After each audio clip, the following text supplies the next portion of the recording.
mental, membangun generasi cerdas berkarakter, hadapi perubahan zaman, harapan bangsa untuk masa depan.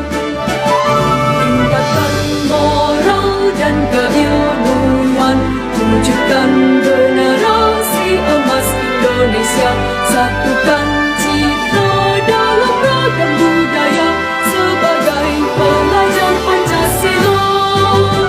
Beriman, bertakwa, berakhlak mulia, berkebinekaan global, gotong royong dan mandiri, bernalar kritis juga kreatif.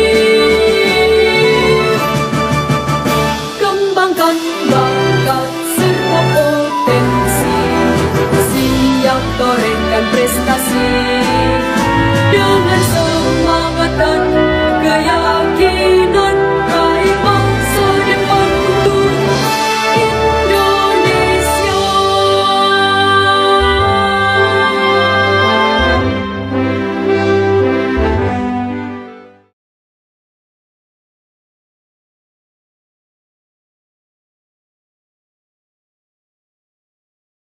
Assalamualaikum warahmatullahi wabarakatuh.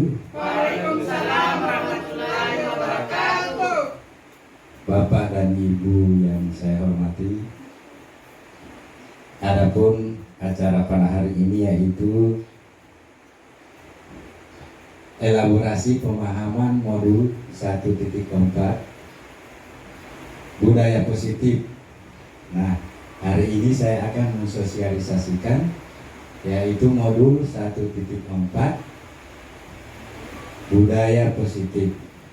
Nah, adapun kegiatan yang kita laksanakan pada hari ini adalah pertama pembukaan, kedua kompetensi yang diharapkan atau capaian umum dan capaian khusus, kemudian pemahaman inti, topik diseminasi dan refleksi.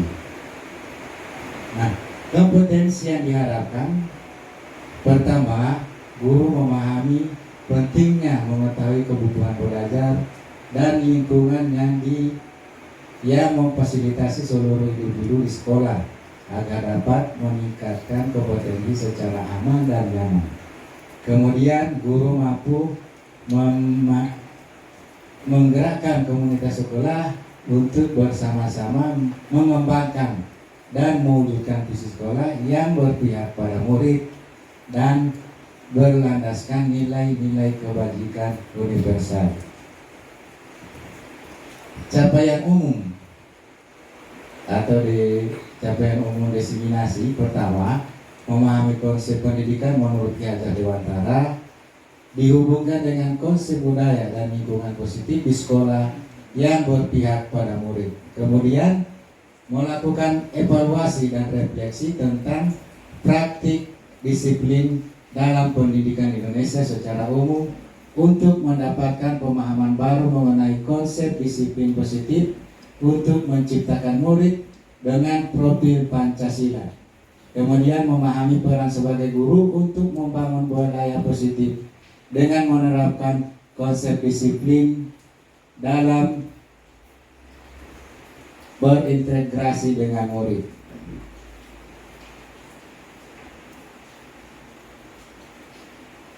Kemudian topik pembahasan pertama, disiplin positif dan nilai kebajikan universal. Kemudian nomor 2, teori motivasi, hukuman dan penghargaan, restitusi. Kemudian yang ketiga, keyakinan kelas. Keempat, kebutuhan dasar manusia dan dunia berkualitas. Kemudian yang kelima, restitusi. Itu ada 5, posisi kontrol. Kemudian restitusi, segitiga restitusi. Kemudian yang kita bahas pertama yaitu topik 1 yaitu disiplin positif dan nilai-nilai kebajikan universal. Kemudian perubahan paradigma teori kontrol. Pertama, ilusi guru mengontrol murid. Kemudian ilusi bahwa kritik dan membuat orang merasa bersalah dapat menguatkan karakter. Kemudian bahwa semua penguatan positif, efektif dan bermanfaat. Kemudian yang keempat, ilusi bahwa orang dewasa memiliki hak untuk memaksa. Nah, ini perubahan paradigma stimulus, respon, dan teori kontrol. Siapa sesungguhnya yang memiliki kontrol? Kan ada dua. Pertama, stimulus, respon, kemudian teori kontrol. Stimulus respon, kita mencoba mengubah orang agar berpandangan sama dengan kita. Kemudian teori kontrol, kita berusaha memahami pandangan orang lain tentang dunia. Perilaku buruk dilihat sebagai suatu kesalahan. Kemudian teori kontrol, semua perilaku memiliki tujuan. Kemudian orang lain bisa mengontrol saya, itu adalah stimulus respon. Kemudian teori kontrol, hanya Anda yang bisa mengontrol diri Anda. Kemudian saya bisa mengontrol orang lain, itu stimulus respon. Kemudian teori kontrolnya adalah Anda tidak bisa mengontrol orang lain. Kemudian pemaksaan ada pada saat bujukan gagal. Nah, teori kontrol, kolaborasi dan konsensus menciptakan pilihan-pilihan baru. Model berpikir menang atau kalah. Kemudian teori kontrol, model berpikir menang dan menang.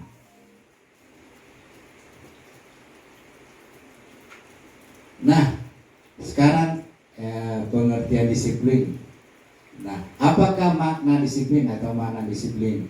Nah, makna disiplin berasal dari bahasa Latin, yaitu disciplina, yang artinya belajar. Nah, kemudian yang kedua, makna asal dari kata ini berkonotasi dengan disiplin diri dari murid-murid Socrates dan Plato. Kemudian tiga, disiplin diri membuat orang menggali potensinya menuju sebuah tujuan apa yang dihargai. Kemudian keempat, namun dalam budaya kita makna kata disiplin telah berubah menjadi sesuatu yang dilakukan seseorang pada orang lain untuk mendapatkan kepatuhan. Kecenderungan umum adalah menghubungkan kata disiplin dengan ketidaknyamanan, bukan dengan apa yang kita hargai atau pencapaian suatu tujuan mulia. Nilai-nilai kebajikan universal. Nilai-nilai kebajikan Nasional revolusi mental, membangun generasi cerdas berkarakter, hadapi perubahan.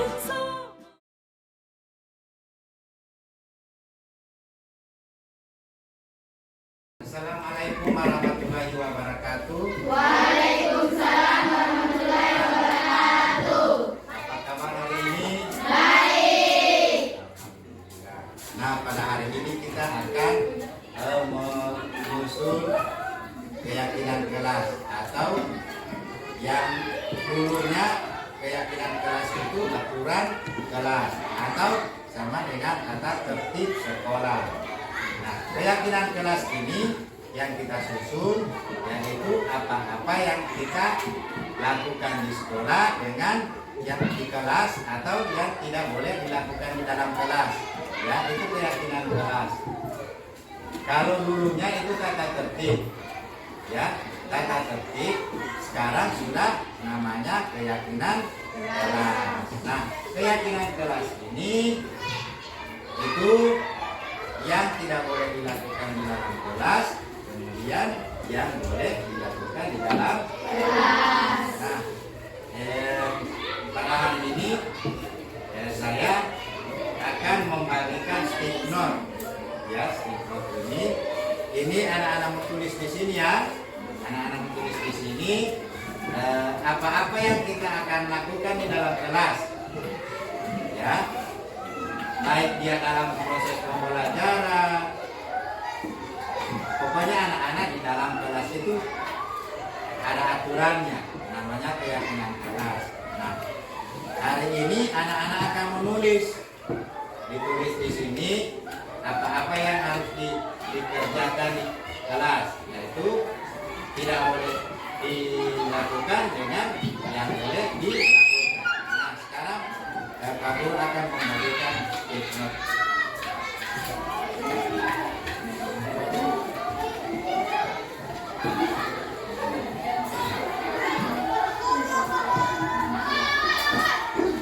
Nah, setelah ditulis, ditempel di papan tulis. Nah, caranya ditulis di sini. Yang anak-anak tulis di sini itu adalah yang boleh dilakukan ya. Kemudian yang tidak boleh dilakukan di dalam kelas, baiknya dalam proses pembelajaran. Nah, apa-apa yang anak-anak lakukan. Nah, kemudian itu ditulis di sini.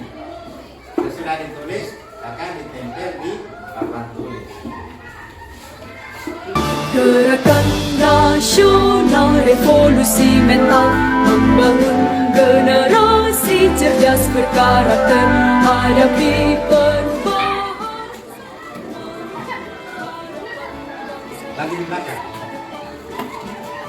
Nah, anak-anak tulis ya. Sesudah ditulis kita akan tempel di papan tulis. Nah, apa-apa yang anak-anak tulis itu hal-hal apa yang harus dilakukan,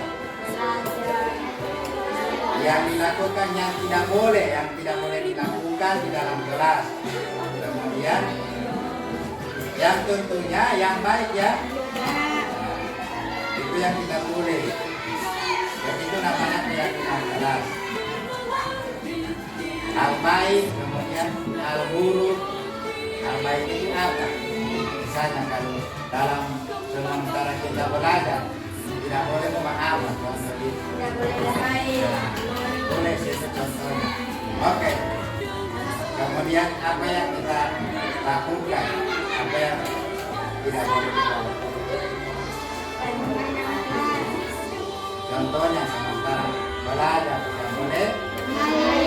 Oke, contoh. Oke, silakan. Kemudian setelah ditulis kita akan tempel di papan. Kemudian yang anak-anak tulis itu anak-anak harus lakukan. Misalnya apa yang setelah anak tulis kita tempel di papan tulis. Nah, kemudian itu anak-anak yang lakukan di dalam kelas. Oke, silakan.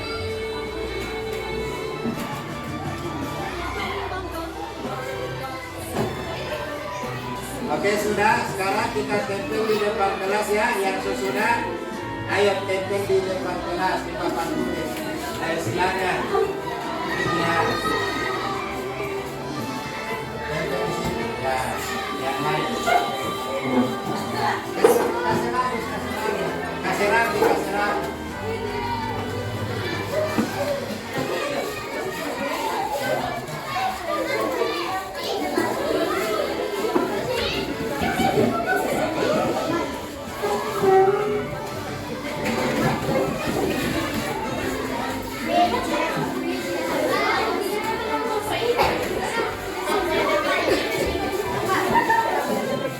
Oke ya, kasih rapi di bawah lagi, di bawah.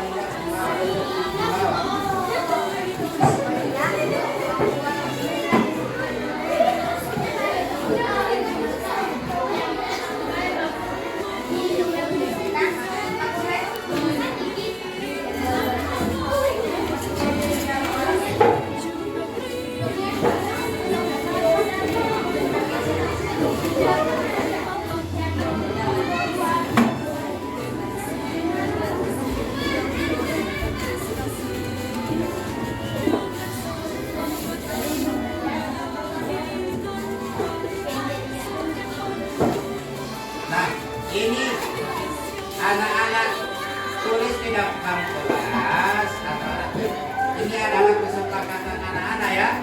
Dan kesepakatan ini harus dikerjakan, harus dilaksanakan. Nah,